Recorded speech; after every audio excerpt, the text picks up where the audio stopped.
Ladies and gentlemen, welcome to the Sledgehammers in the Office podcast, where we celebrate the heavy hitters on the job site and in the office. Tonight, we have a Christmas podcast with the boys talking about the updates in our business from this last year. We're going to have some guest episodes coming out later this month, but that's more of a teaser than anything. So let's start by catching up with the boys, seeing what they've been doing before we get into the wonderful recap and what we've learned from this year. So, Connor, what have you been up to? What is up, everyone? We just had Thanksgiving a few days ago. I'm in California with the in-laws. Are you still in a food coma? Yeah, it doesn't stop. It doesn't stop. Thanksgiving, then we do something Saturday, and then my daughter just turned 1. Nice. So that's another party yesterday. But I know you guys have kids, but did you ever do a cake smash for one of your kids for their first birthday? No. Put a big cake in front of them, smash it. We didn't do that. Did you really? Yeah, it's okay. Well, here's how I need to preface it. My involvement in the party was, I was told I didn't need to be involved, so I didn't until the day of.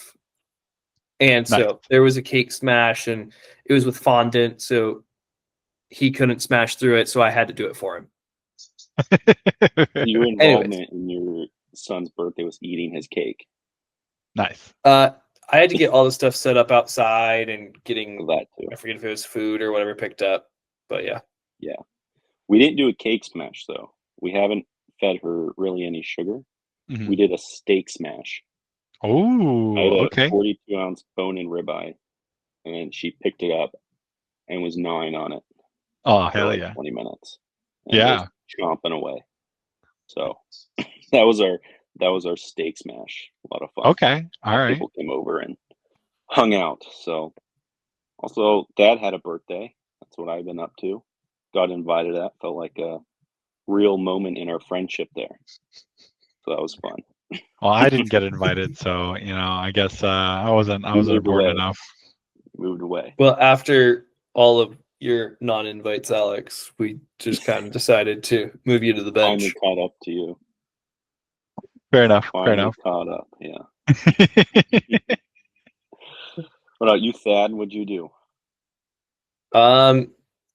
We had my wife's birthday and my birthday, so we took a trip to Flagstaff instead of getting each other gifts. So, which really it was my gift to her, because it's a long story and I don't want to get into it. But got a cabin up in Flagstaff, and it was just the three of us hanging out. So it was nice. My son had fun just walking around and ate a ton of food, and so it was nice to kind of get away from everything. And then we had obviously had a couple guys over. One of them was Connor for my birthday. Just kept it low key. Had pizza, smoked cigars, and that was about it. Then at Thanksgiving, my wife was supposed to be working, but she ended up getting the day off because the hospital, if they have too many people that were supposed to come in for the day, they'll say, "Hey, if you want the day off, just let us know." So she essentially raised her hand for it, and they're like, "Yeah, sure." So she was able to come to Tucson with us. And then the one kind of scary thing for a moment was we thought my grandma was having a heart attack at Thanksgiving. Ooh. And so she showed up, and she was having back pain. And for women, pain in your back, particularly if it moves to in between your shoulder blades, is like a sign that you're having a heart attack. She was really dizzy, like almost fell over, and my cousin had to catch her beginning of the day, but she is a stubborn woman. And so she kept telling everyone, like, I just want to get through today, because she had crafts and other stuff planned. So at the end of the day, my wife was having to tell her, like, hey, everything that you're experiencing is a symptom of a heart attack. Your daughters are telling you to go to the ER. I'm telling you as a nurse to go to the ER. So she finally did it. And it's turned out to be, I believe, an infection around her lungs that was causing a ton of pain and discomfort. But we're very glad that it just wasn't a heart attack. So that was kind of the excitement at the end of the night. So we ended up leaving Tucson at like 9 p.m. because we were waiting to see what was happening and getting updates from my grandpa at the ER and everything. So But yeah, overall that was good and fun. So, and then we had a client that we wrapped up their project, and they gave us a gift card to Little Miss Barbecue, and it wasn't just a gift card; it was a $500 gift card. So we took everyone out for dinner, and then a couple days later, my family was getting together to make bread with my mom's side of the family, and it ended up not working out. So we ended up taking everyone out to essentially lunch at Little Miss Barbecue, and the gift card covered everything. So I was like, this is awesome. The gift that keeps on giving. Oh, it's fantastic. Oh, there's no such thing as too much Little Miss Barbecue. No, but I've gotten close to finding it. Oh, that's amazing. Alex, what are you up to?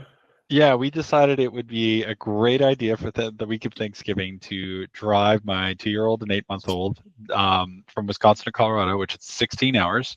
I was talking to a coworker, and they were like, "You're actually insane. Like, who likes their wife that much that you want to do that?" I was like, "Whoa, okay."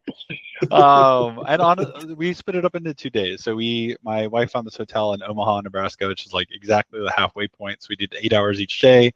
On the way there, it was awesome. The hotel was great. They had like free cocktails and stuff when you got there, and like delicious coffee in the morning. It was a really cool experience. And then Thanksgiving week was awesome. Lots of quality time. Some of my family members got to meet my daughter for the first time, got to see all the cousins play together. It was really cool. Then when we drove back, there was like a snowstorm. So in Colorado, it had rained the night before, then froze, and then snowed. And so there was this hill that I was going up, and it was literally just ice all the way up.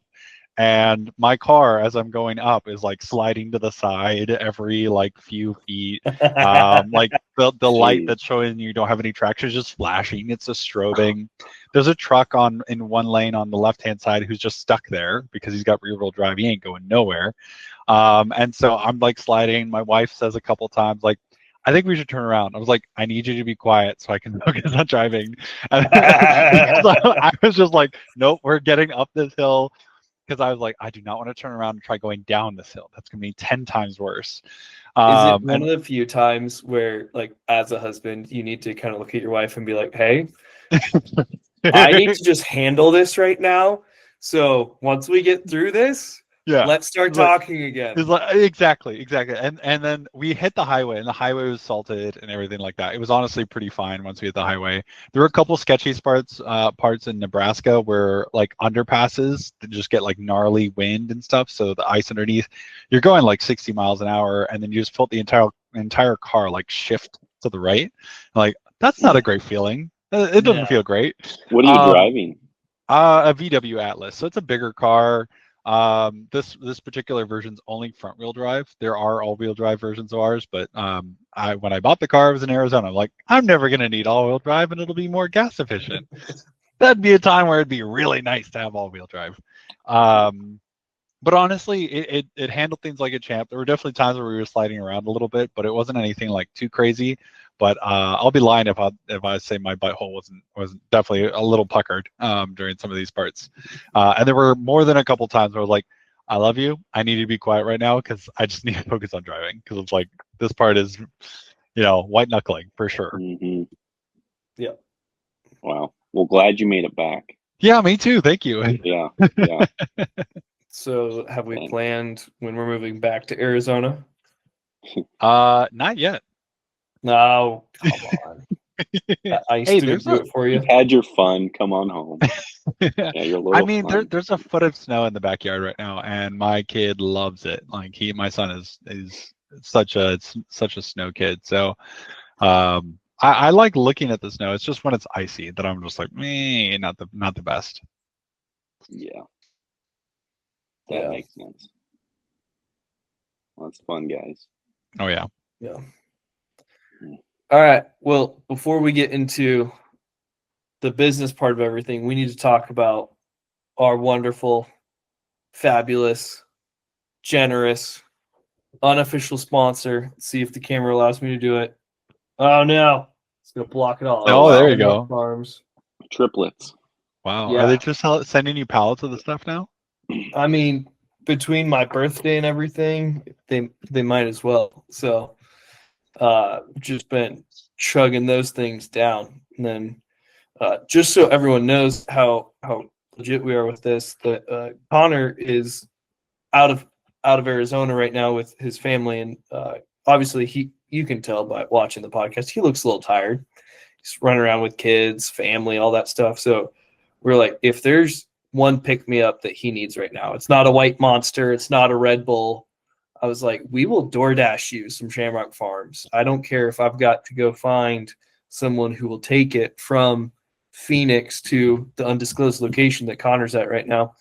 But we will pay the thousands and thousands of dollars to make it happen. So he assured us that he was okay and he'll make it back in one piece because there's no ice. But that's how seriously we take our chocolate milk and our chocolate milk abilities. 100%. 100%. No. I need it. Thank you. I'll go to the nearest Raleigh's and pick one up if it DoorDash doesn't come in time. There you go. All right. We have quite the docket for today because December, we want to essentially put a bow on the year, even though it's a little bit premature. We've got one more month to go through. But this is kind of our opportunity to take a look backwards, what happened, and then next month we want to take a big look forward into 2026. So before we get too far into that, we've got to hit our industry info just so that you guys can tell all your family to shut up when they start saying things that they know nothing about. So 2x4s are at $298. If you've been following along with us, that is actually a significant drop in price, close to 75 cents on that one. Plywood $17.98. Copper is $34.53. That's the one that we have seen still going up. But recapping our numbers from this last month, and then to kind of give a look ahead for the year. Gross revenue $80,082. And for the year right now, we're sitting at total projects or total cash collected from all our projects, $800,000. It's just over $800,000. It might be $804,000. That is our gross revenue. That's not our net. So I am not about to become a millionaire for anyone who's thinking that. That is one of actually the things that's going to be our lessons from this year. So we'll end the year probably just under 900, mid 800, somewhere in there. So happy to see that gross revenue have a significant increase from last year, even compared to our run rate from last year. And then as we track the metrics just for each month, as we've updated it, we can watch that number. It's been growing, so I'm very proud of that. So action steps from last month were landing a job, and we did get some stuff lined up. December usually slows down quite a bit. People don't want to start tearing apart their house. So we ended up picking up some smaller jobs, which is great, fill in some of the cracks, but it's still not the right one that I wanted to get. I want a nice big job that's going to carry us for 2 months, 3 months, stuff like that, even if that means that it's start date in January. But oh well. So our action step for this month is land that job. And we've got multiple opportunities in front, or we've got a couple opportunities, I should say multiple. We've got a couple opportunities in front of us like right now. So just need to try and see if we can get one of those closed. Before we get into our lessons from this last year, quick update on our ads. Currently, we spent $3,000 in the last month, and it has been predominantly trash leads. We've had people that it's wrong numbers, not English speaking, and then when we try and say like, "Are you looking for a remodel?" It's no. We have had people reaching out to see if we're hiring. So that's right now we're just not. So it's like, I'm sorry, we're not hiring right now. But we have had multiple people. So the good part about that is that I know we're getting awareness because people are seeing it. People are reaching out on that end, and then also talk to another GC that we follow each other on Instagram, and he said that he's been seeing my ads pop up quite a bit on there. So at least someone's seeing it at this point. we have had one lead that came through that we're not 100% sure where it came from. So it might be through the ads. They said it was through our website or Google, but we don't really have people naturally find us through there. If they did, then that's awesome, but kind of interesting at the same time. So we're going to chalk it up to the ads right now. That one is a significant job. So if that were to go through, then I'd be like, okay, this ad thing does have some legs to it pretty quickly. One other thing, I forget if we talked about this last time. I was talking to a company about putting some large road signs around town, and then we ended up purchasing 4 of them in the North Phoenix and Scottsdale area. So that's been fun to kind of have and post about that, and people in our sphere are kind of juiced up about it. So that's been fun. But let's get into the real stuff. Let's talk about this last year, the good, the bad, and then the lessons going forward. So starting off with the good stuff, Alex knows this probably better than anyone because he was trying to help me, trying to yell at me about it as far as organization on bookkeeping. And I was like, I don't care for now. Just try and make money and keep the train moving. And I'd say I had somewhat of a point to that, but also once we figured it out, I was like, dude, you could have figured this out a long time ago. Anyways, we got our bookkeeping and job tracking all set up. So it's a lot easier to see where our money's going, what our profitability is on projects, stuff like that. So I'm very proud of that. We had a lot more projects, larger projects. Our portfolio grew significantly.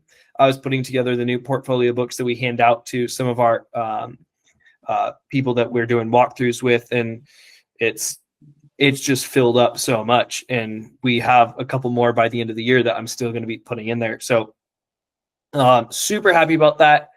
I feel like our presentation to clients, especially recently, has been fantastic. We had a job that we ended up losing recently, but we came in second position. And the reason why we lost was more contract structure rather than anything else.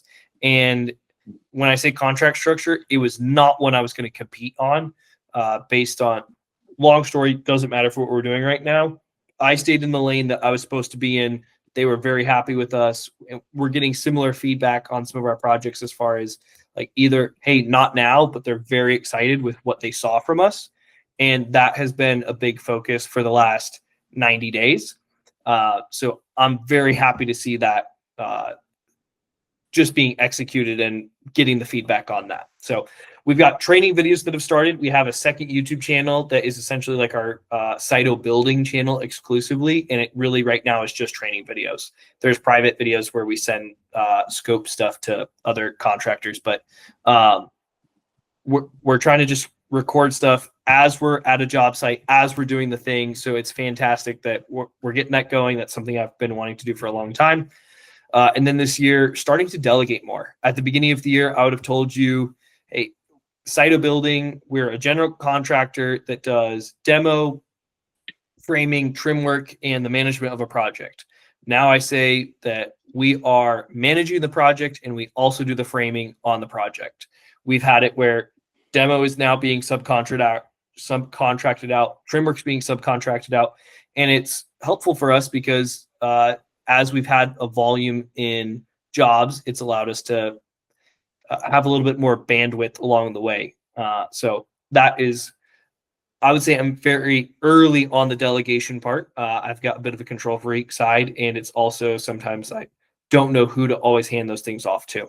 And then the last good thing that I thought of as I was reflecting on this year was just the marketing that we're starting to do. Last year, the big focus was on how do we operationalize word of mouth. And now this year, or towards the tail end of this year, we've tried to really key in on how do we market beyond word of mouth. So we haven't really seen anything that I'd say, oh, I've got something to say about it, but we're working on it. And then before I move on to some of the things that I would say were bad from this year, in the description, we're going to have links to a couple documents that you can copy and paste from. We have our estimate template. We have our projection for the year so that you guys can go in, and it really has our numbers essentially from this last year. Copy it, to a document and then fill in your numbers if you want to use that as a projection template. And then the last one is our walkthrough template. So it's really just going to be more for anyone who's in a similar industry or wants to see how we're doing things, how we're starting to try and take notes on a project as we're getting the scope. So, all right, let's get into the not so fun stuff from this year. We came off of a hot streak in spring, and we were hitting jobs on schedule, like down to the week. And I was very proud of that. We're on budget. On budget is something that like we've essentially maintained the entire time. So, but on schedule, on budget. So I thought I was king of the world at that point. We took on a bunch of jobs, and schedule and some of our details got screwed up. Now I took the brunt of it financially for some of the management stuff on there, and I was having to pay premiums to try and keep some of those things on schedule, stuff like that. But that was one of our big holes in the bucket, which the other one was kind of to that end. I believe we had over $20,000 in lost cash this year due to mistakes on jobs or just mispricing jobs. So one of the things I'm looking at is we need to do a better job of just keeping our cash. Like, people have said yes to our projects, and there were mistakes that were made that I would say made up part of it. And then there's another significant portion where we didn't have everything accounted for in the original estimate that we built out, even on our side, to say, did we get the entire scope together? So, that's something going into next year that I'm like, I would love to have a similar year, obviously do a little bit better on gross revenue, but I would love to beat our net revenue this year because I'm a little frustrated with how that ended this year. So lessons that I'm taking away is just getting tighter with the details on the walkthroughs and making sure the estimate template that we're using, we're continuing to iterate it, making sure that it's accounting for more and more line items. Not starting jobs too close together. We ran into scheduling issues with that, just getting so spread thin. And we also started losing money on that when you're starting to have to pay for how do I just like, hey, just take care of it. What's the money? Fine. Like, we'll pay it. And then the last thing is trying to lead more. And that's internally. We've got my sister and my cousin working for me. So how do I help lead with them and the scope that they're taking on, but also with the subcontractors that we have? How am I leading on the projects to make sure I'm communicating to them the scope that we have, the quality control that we have? There is something that happened recently on the quality control side that I'm going to skip it, but that I was not happy about. So just trying to make sure that we're very much in leadership position, communicating those things to our subcontractors. So yeah. And then before I hand this off to Connor, the big thing that I'm proud of this year was from June was how I started to feel like I got a framework for business. And that was marketing, sales, production, retention, referral. And starting to look at it as how do we look at those areas and how do those drive the company? So where are our strengths, where are our weaknesses? And we saw it this year that areas that it was in production that usually are a strength, we started struggling. And it was for some of the things that we talked about before, but it was then, okay, how do we start filling those gaps? But that framework for me has really helped, I feel like, see my business, other people's business a lot clearer. So I'm very proud of that from this year. Heck yeah. Thanks for breaking all that down. I feel like that's a lot of vulnerability in business, and you don't always see that everywhere. So thank you for being super transparent with all that stuff. Don't worry, the kitchen's more on fire than that, so it's fine. It's even worse.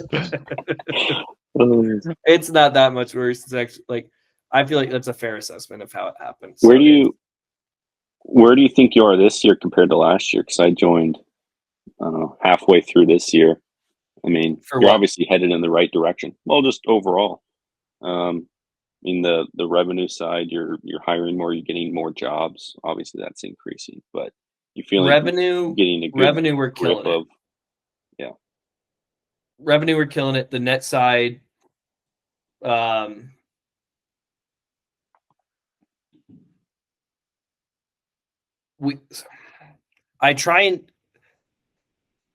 think net side, we're going to end with 20 some $1,000 net from what we started with at the beginning of the year.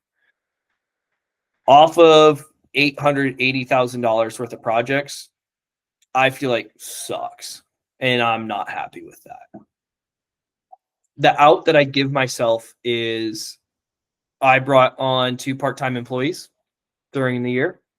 My salary did increase.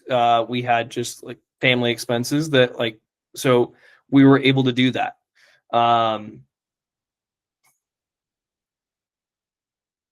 So that's where I can look and say like, all right, that I know where some of the money went, and part of it is growth and growth pains. But my expectation is like, we need to fill in some of the holes, because like I said, it's $20,000+ in cash that we lost. And during the year, I was just so focused on move on to what's next.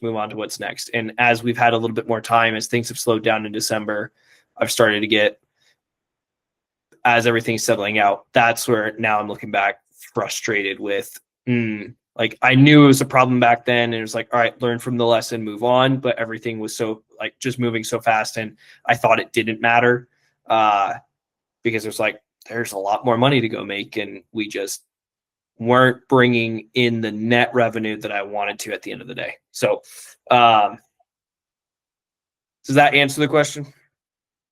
Yeah. A question I have, this is from someone who's not necessarily in the GC world, but I'm very curious.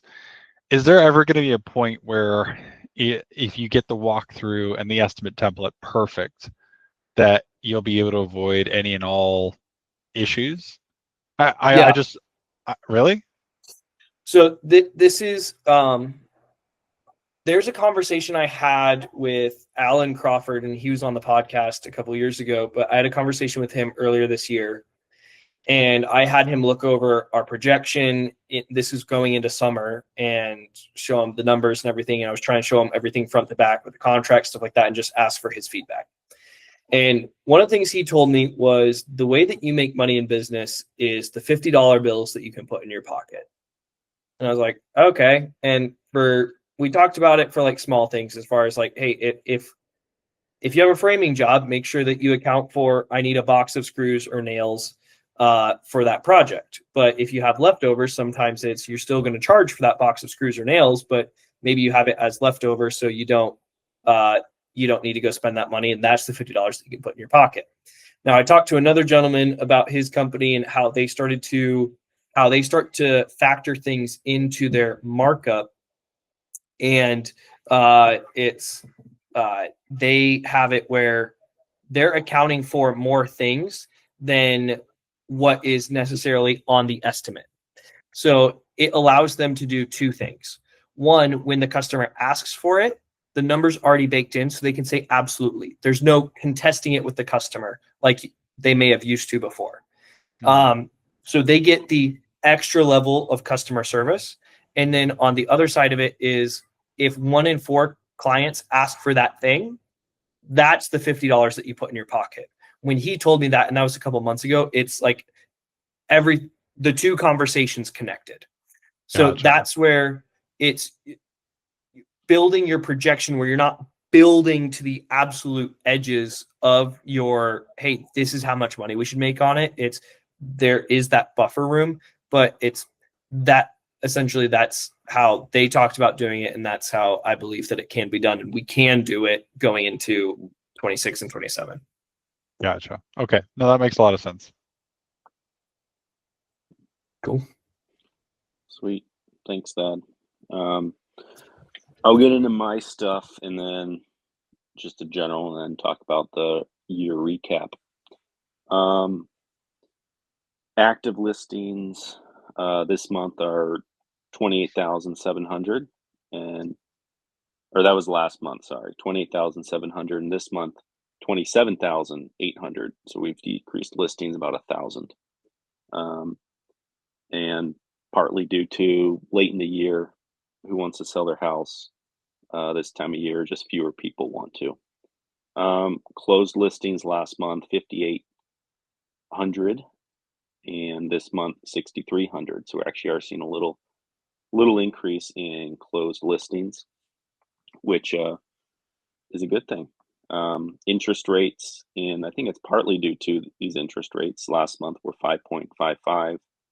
This month 5.54. So we're kind of still seeing a steady decrease in the interest rates, and that's a typical 20% down in a zip code of Phoenix that I do each month. So we are seeing a trickle down. Recapping some numbers, it is December 1st, so I don't have rent numbers from December, but last month everyone eventually paid 100% collections with a few stragglers, but that is okay. We had a couple move out. Someone moved out early. They let us know in advance and ended up moving out. We have a early termination fee that they have to pay, so we always don't like it, but it's always a nice bonus when they pay that fee. And then we had 2 move-ins, so we filled those 2 apartments that people vacated, which was nice. One was from a existing tenant. They wanted to upgrade to a 2-bedroom, which is cool. And then another studio apartment we'll have upcoming, but the other 1-bedroom was filled. We have the one remodel going, the Owl House in Phoenix, Central Phoenix. We're moving along really well with that one. Actually, we finished all drywall, electrical will be done tomorrow. Floors in, paint, interior, exterior is all done. Our cabinets get delivered on the 3rd, and then just a few other minor things. I'd say less than 2 weeks we'll be done with that one. So the whole project will be, I think, 5 weeks from start to finish. And again, that one came from one of our postcards back in September. We followed up, purchased it mid-October, and then closed it and started the remodel, which is great. I got a few more leads from our postcards, our mailers. One list I sent out was out-of-state owners, and the 2 leads we got were out-of-state owners, surprisingly, but snowbirds who are coming in for the spring, coming in this month, maybe early January. I'm going to try to go look at their houses and make offers on them. They tell me both houses are in really good condition, but sometimes people's definition of that varies depending. So trying to get scheduling to look at all those houses and make some offers on those. Something we also started was I said I was going to do Facebook leads action step from last month.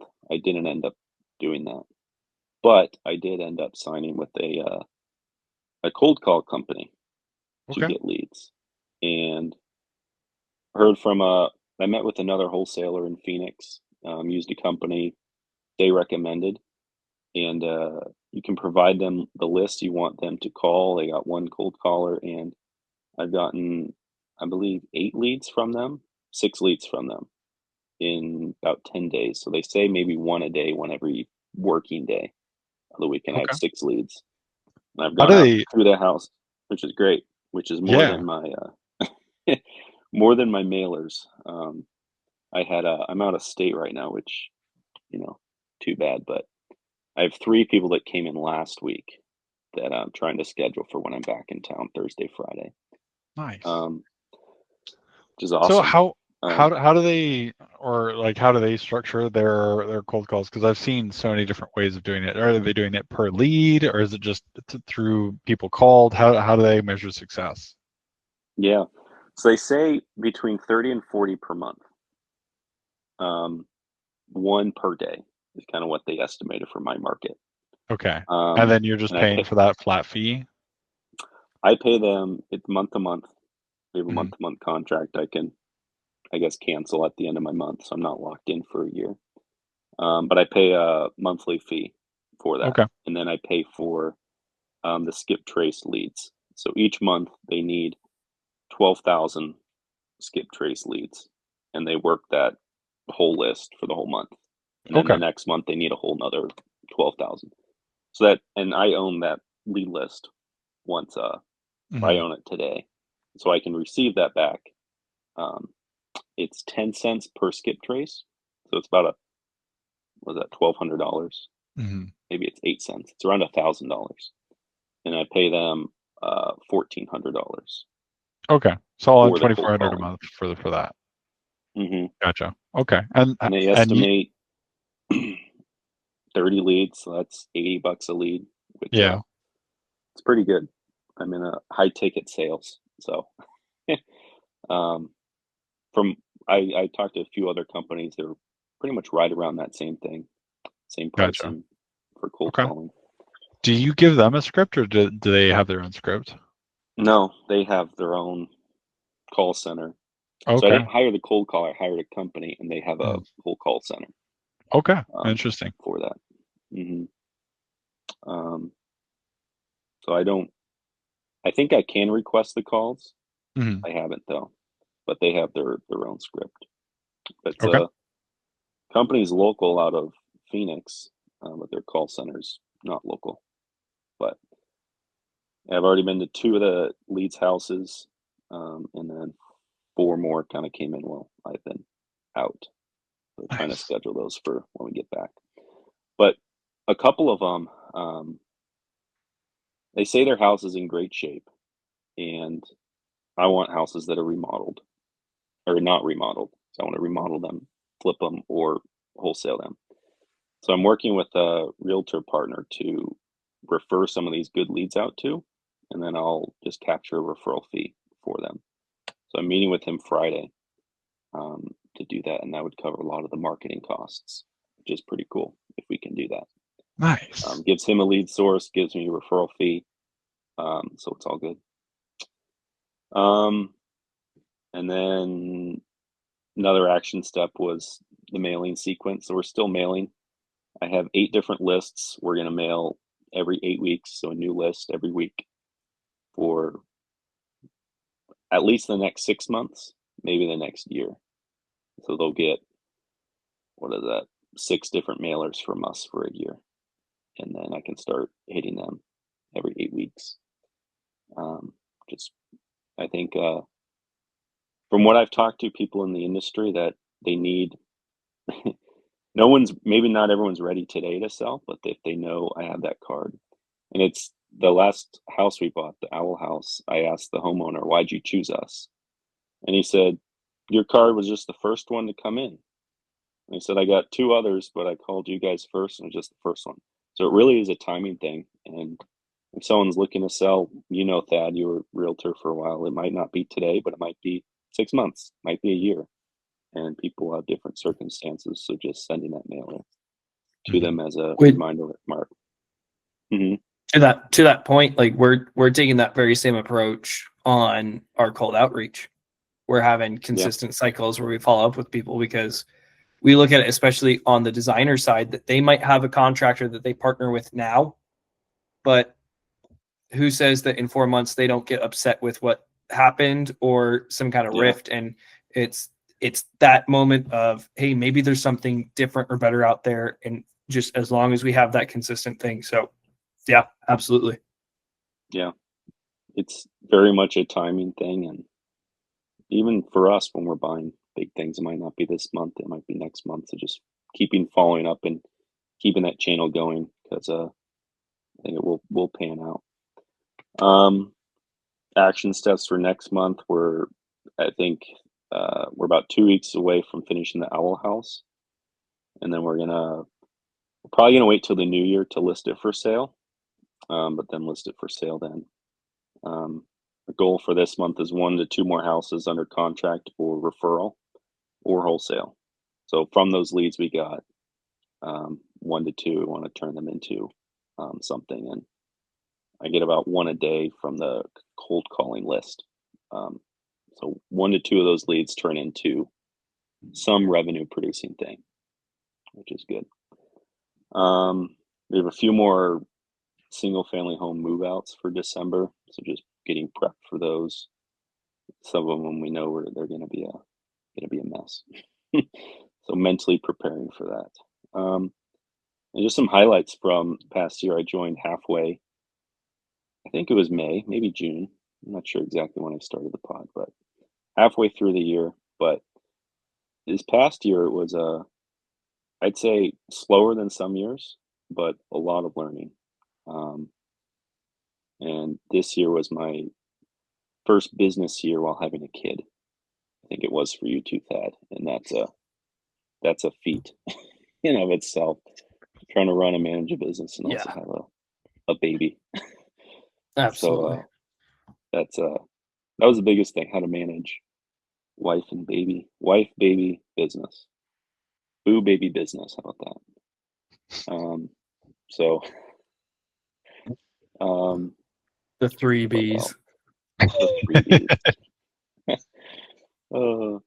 Highlights from this year: we completed a 1031 at the start of the year, sold a rental, bought a new one, upgraded that.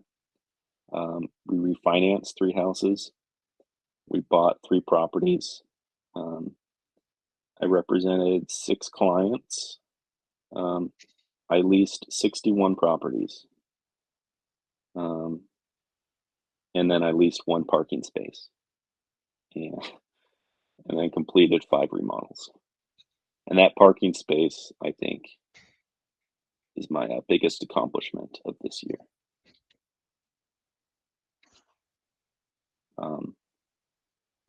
Couple things I learned is I'm not right now, but I'm not a one-man show, but it's me and my dad, and we can't be a 2-man show. So bringing in more people, other people to fill different roles within our company to help fulfill our mission. This next year, I need help with leasing. That's a big task for us. And then all these new leads, it's great, but I think someone to help fulfill these sales leads, I think will be important.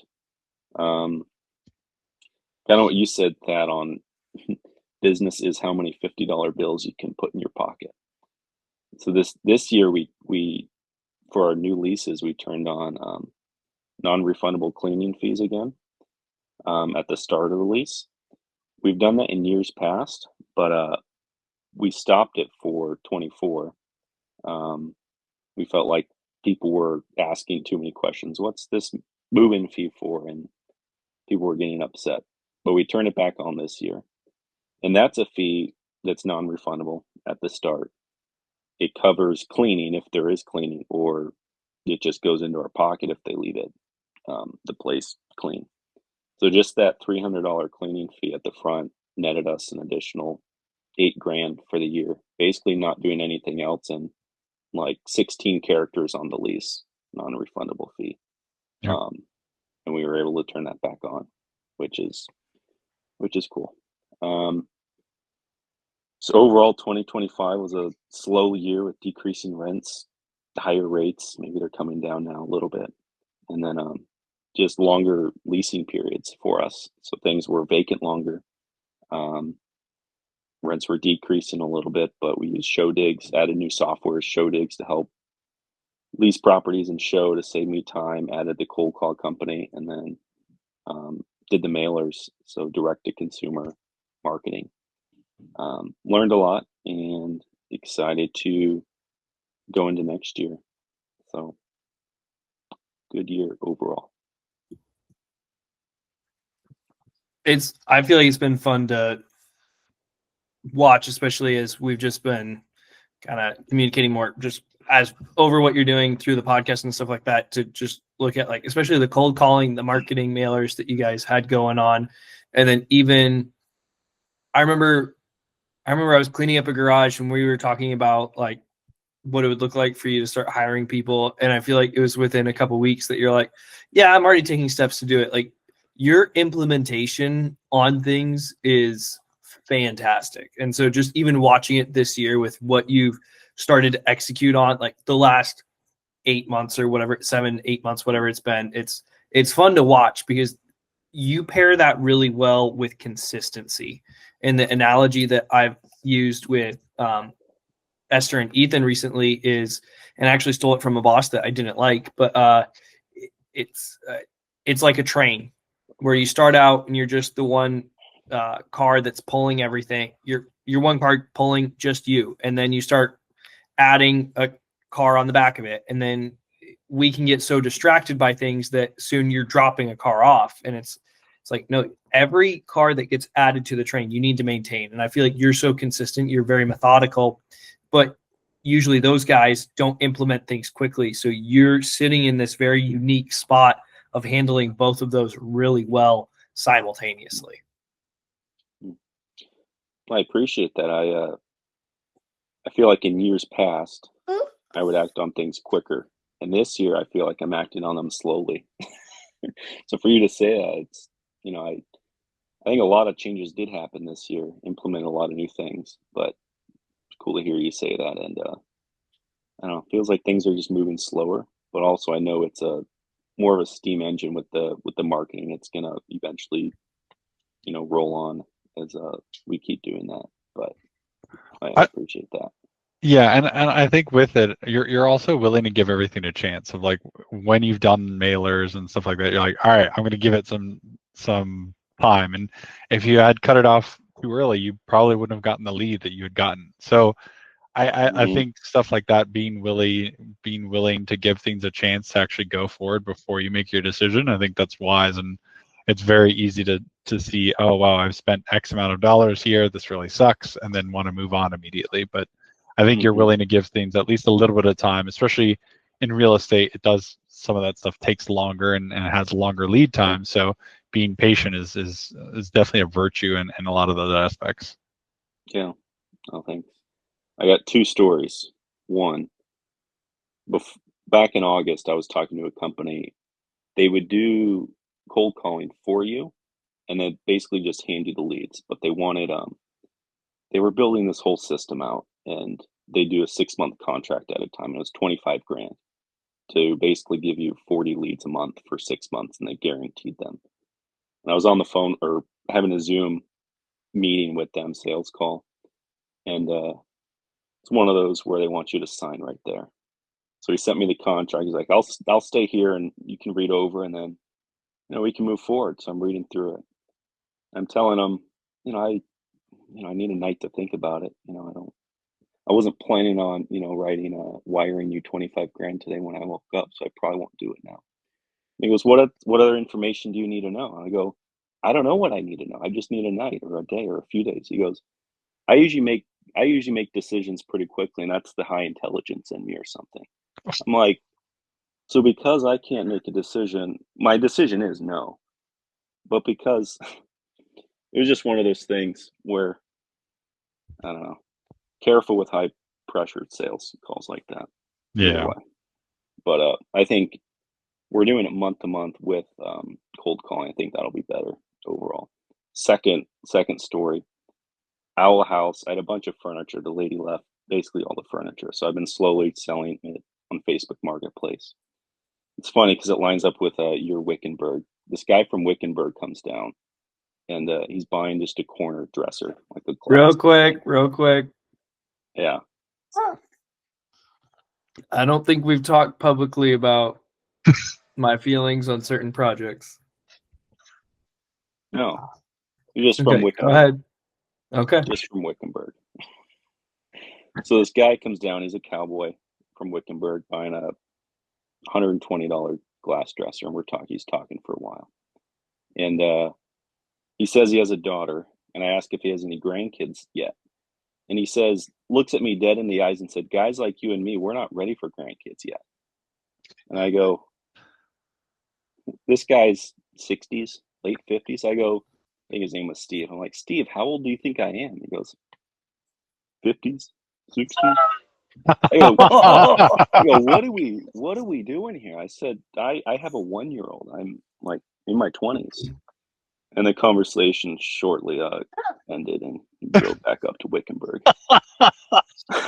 Dude, he lost a friend. He thought he was getting a friend that day. Oh, I don't know, man. It was wild. So anyway, Alex, on to you. All right. Wow, it's hard to follow that. Holy smokes. All right. So one of my old clients that I'd on again, off again stuff came back to me a little bit out of pocket, honestly, and we're like, hey, by the way, we need to chat. We need a lot of stuff very quickly. So stuff is definitely ramping up with that. Was not expecting that. Just kind of keeping the line open with them every now and then, just checking in on them. One of these times wasn't even the thing that I checked in. They just randomly reached out and said, hey, we absolutely need you. So that's a good conversation, and excited to see what all I can help them with there. But there's not too much else going on that side. My hands have been full with some other delivery stuff that I've been working on. So my hands have been very, very full. But that's kind of like the main for the business side of things. There's a lot that's been going on in the AI side of things, and I want to try to drill it down as much as I can without getting lost in the weeds and numbers. And there's a lot of stuff of, oh, this company is spending X amount of dollars here, and I don't feel like that's necessarily helpful.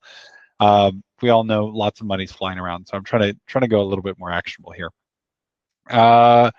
Something to keep in mind is that there's quit trying to sneak that in there. There's a big arms race in terms of AI models. So we're seeing a lot of big releases around the same time. So Google, Claude, and OpenAI are the three that are releasing most frequently, and every time they release something, it's hitting new benchmarks and yada yada yada. But you can see the desperation there in terms of everyone's trying to be constantly top of mind. And from what I've heard about conversations with a lot of these founders, they really believe that they have to be the first to get the best AI, and that then whoever gets that gets all the market share. And so there are a little bit of shortcuts that are happening there that should be concerning to people in terms of like the safety and regulation side. But a lot of these founders generally believe, hey, I have to be the first because I'm better than the other guy. So that's a little bit weird to kind of see, especially with technology as kind of dominating as AI versus stuff we've seen in the past. Other stuff that's going to be majorly impactful in the coming year is there's been a lot of undercover on the newest Android version of ChatGPT. So apparently there was a lot of references to ads, and so historically there hasn't really been ads integrated into AI chats as so far, but ChatGPT might be the first one to do this, which is a big deal because they have 800 million users. So imagine what that's going to look like when you have 800 million users that are all of a sudden like super monetized. So that's kind of insane to think about, just the immediate monetization there. Something else that's kind of insane to think about is NVIDIA just became the first $5 trillion company in history, and that was just this last month because of all the AI chip investments and stuff like that. It is mind-boggling to think how much money $5 trillion is, and now that's all the valuation of. I remember of when NVIDIA. Apple became the first trillion in 2018. Yeah, 17. and now NVIDIA's Now 5 we're times. 5x. It's insane. crazy. It's funny money, right? At that point, like money can't be real. At that point, it's so crazy. Pair that with MIT came out with a study saying that AI, as it is today, can replace 11.7% of the market today, which I still struggle to understand, even as someone who listens so much to AI stuff and sees, of the current market today. Of like real people that it can do that. It's very interesting, and I still have a struggle like really wrapping my head around what that truly means. And that paired with a PwC study that came out saying workers with AI skills command about a 32% wage premium versus people without any AI skills. So is that in the world, Alex? That's average across the world. America. Yes, that's average. They have specific. I think it's like 56% for the US is what they're saying. And when I'm saying AI skills, it's not just saying, hey, by the way, this is I've opened up ChatGPT and I can say, how do this. These are people who who actually know how to build AI agents, leverage AI workflows, who are actually able to do prompt engineering. What that means is, make really effective prompts. They're actually getting very high value responses. It's not just, okay, I've opened ChatGPT once and I've asked it to tell me what my if I'm a Sagittarius or not. Yeah. Something else that's really interesting is right now only 6% of companies are technically considered high performers with AI, and what that means is any company that has 5% of their growth and EBIT, earnings before interest and taxes, due to AI, meaning they have rolled out something with AI, and because of that, their revenue and profits are actually growing. And the 5 things that people are identifying that these companies are doing that others aren't are these. They're using AI just for not just for efficiency, but they're trying to actually figure out where can we use AI for growth and innovation. What are things that we couldn't have done before, but now with AI it suddenly makes sense. When they're looking at processes, they're redesigning it around AI, not just trying to say, okay, we already have this current process, this current workflow, let's just slap AI on the end. No, they're actually taking a step back, saying, how do we redesign it so it's actually AI efficient? The third thing is senior leaders are actually committed. It's not just, hey, let's see what's fun here. It's they're actually committed to it, and they're demoing AI usage themselves.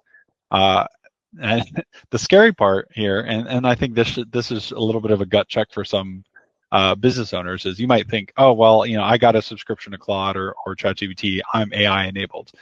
Well, a lot of these companies are dedicating 20% of their digital budget, and I'm not even talking like just all technology. That's a lot of money. 20% of their digital budget to AI technology. That is a significant investment of resources to AI. So it's That's not insane. Yeah, so I think that kind of level sets of like these is how for companies that are actually starting to see the return. It's not that they're just playing around with it or saying, oh, I'm going to take a single YouTube course or a course from an influencer on how to use AI and magically I'm making more money. It's no, how do we actually make this an AI-centered business? And then the last thing is that they're deploying AI across the business all at once in all multiple departments. They're not just doing small little pilots just to test the waters. They're jumping all in, and they're saying, okay, everyone, we're doing AI. There's no going back. We're doing this. We're figuring out how do we roll this out? How do we use agents? How do we, simplify everything to really start implementing that? So I think, to me, that changes my perspective a little bit on like how an AI business really looks like versus a lot of the marketing nonsense that we kind of see where people are vibe coding, people are doing a lot of very, very simple stuff and waving their stuff around saying, hey, look how amazing I am because I can open a browser window. These are people who are actually really trying to live, breathe, and smell like AI. So I think that's interesting. Other than that, for year in review, it's been an interesting year. This is where I've had a couple big pivots, and I think my biggest lesson out of this is you can be a really hard worker, you can do things quickly, but if you're doing it in the wrong space, it's not going to go anywhere. I really feel like starting a business is trying to figure out if you need to keep pushing or pivot over and over again, regardless of where you are. Sometimes the answer is pushing more. Sometimes the answer is pivoting. You don't necessarily know if it was the right answer or not until later, but I think that's something major that I've learned there. And then the other thing for me is making sure you're actually validating business cases before trying to build it all out.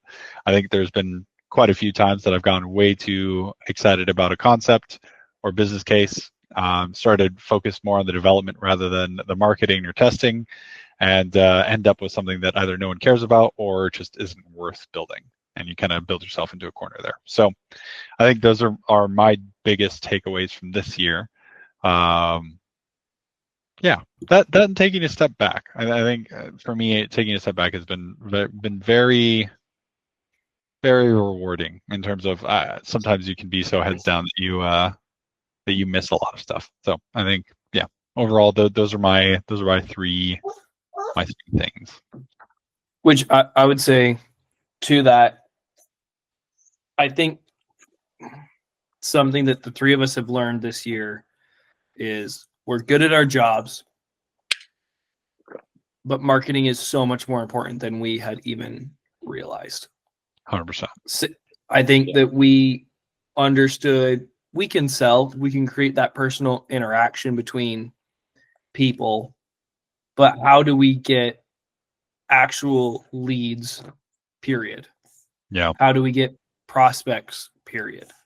And I don't think we've cracked the code on that in any way, shape, or form, but I think we're just beginning to understand how important it is. And we've seen other companies, and I think I've talked about it, where there's other companies that understand marketing really well and are technically so far behind where I'm at or where I think the industry should be. And it's like, how are they kicking my butt? And it's understanding that there is so much value in marketing. Yeah. And doesn't it really? It's just so frustrating. I think it's so frustrating not to see the other people crushing it there, and it's like, okay, what am I not getting about this? And I think that marketing has been the one skill that's eluded me, where other technical skills have been much easier to pick up for me. I'm like, yeah, okay, this is a no-brainer. When it comes to marketing, I'm like, this seems like it should work, but it doesn't. My thought is that we haven't played on a long enough time horizon or put in enough reps or spent enough money. And the hard part is that it's time and money. And when you're a good technician, that's not something, time isn't something you have a lot of. And when you're at the beginning, money isn't something you have a lot of. So you're playing from a disadvantaged position. Yeah, exactly.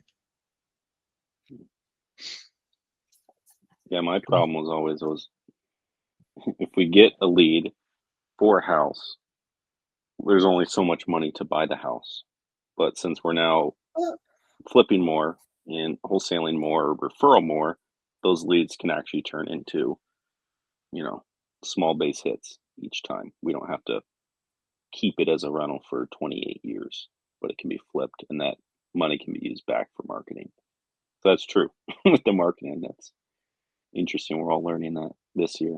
It's a lifeblood of the business. Yeah. Absolutely. And I think something else too is it feels like the tools change very often, and seeing how much more expensive ads have gotten this year for Meta and YouTube and other platforms, and how AI is redefining how search is going. It all feels a little overwhelming, right? It feels like there's a whole third job. I'm not even gonna say second. It's like a third job that you have to pick up to understand. But like you said, I think it's a second job that you have to pick up. I think the money is probably the same. There's a guy, Kevin Finley. He was one of the early guests on the podcast, and I'm actually trying to have him on this month. We're trying to have him be episode 100. He told me that in the 90s, he was advertising in the Yellow Pages. He was spending $8,000 a month, and that was in the 90s. So when you adjust for inflation and the amount that he was spent, I think the amount of money that you have to spend has always been a lot.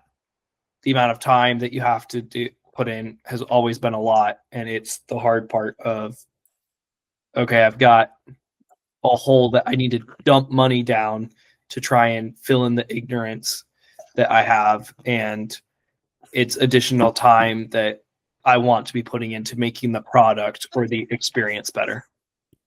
What business was he in? Welding. Wow. Yeah.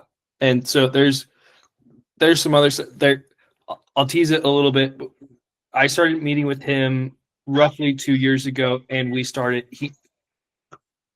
with me when I was trying to get things to where I could go full time for myself. And so we were talking about marketing and stuff like that. And so he talked about naming a company. He's the person who's responsible for us going from Sledgehammers in the office to Sito building. Naming of the company, he talked about how much they were spending on marketing. So we're going to get into a little bit of that story a little bit more, and kind of what the progression looks like when we sit down together. Sweet. Looking forward to it. All right, Thaddeus, we don't want to hear your thoughts. What are the company thoughts? All right, tonight's company thoughts, we're going to try and keep them short and sweet because I'm pretty sure this is a long podcast as is, but my son is throwing his beef jerky around. So it's on momentum and intensity, and this is something I talked to Esther and Ethan about last Friday, or a week ago Friday, that our business is seasonal. And that there are times that if you have a seasonal business or if you just go through a time where you have an influx, you have to understand when to put the pedal down.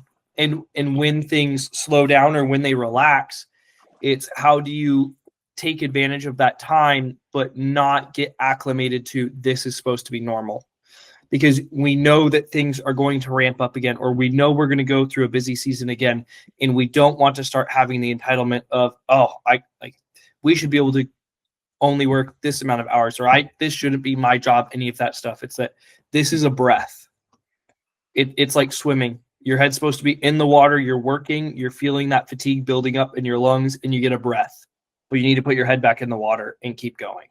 So it's right now is the time, especially as we wrapped up with Thanksgiving, we're going into Christmas. It's yes, enjoy time with family, enjoy some of for us, it's things are slowing down. So we're going to enjoy that downtime, but being fully aware that when this ends, we need to be ready to punch the gas and get right back to 100 miles an hour.